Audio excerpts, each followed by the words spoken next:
сағат қазір 9:30 шамасы. Рыскулова Момышұлы қиылысындамыз. Мына жерде адамдар Алматы аренаға жайлап жиналып келіп отыр. Әкім келеді деді, енді қаншалықты рас екені белгісіз. Біз бүгін күні бойы кеше таңнан бері бізді 10 машина үйімізді күзетіп, жаңа әзер қашып шықтық. Осындай елді сынға түскенде бұғып қалғандардың барлығы сатқын дейді. Жаңаөзен, Маңғыстау, Алматы сендермен бірге.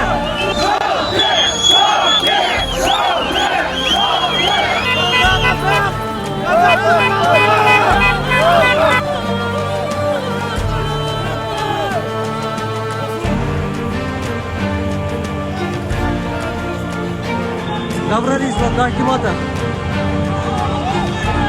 Свыше 20 тысяч человек тут собрались.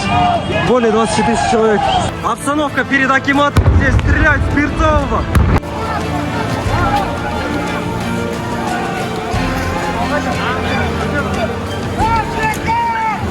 Автозак, колесо, машина. Это провокация. На площади только что было столкновение с ОМОНами. Применяли силу. Вот.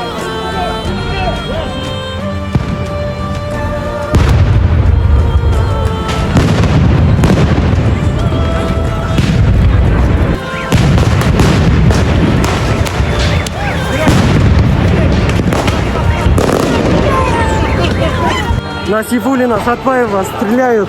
Мана, ема. Вот. Сотрудники полиции избивали. Нажерден. Ал. Күштеп алып кетті ғой, сонда Үйден күштен алып кетіп, бұны ұрып соққан.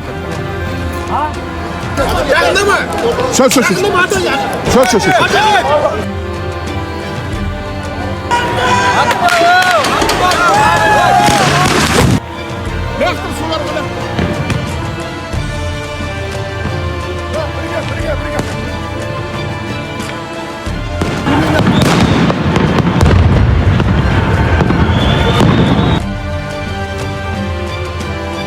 Бүгін міне әкімшіліктің алдында тұрмыз.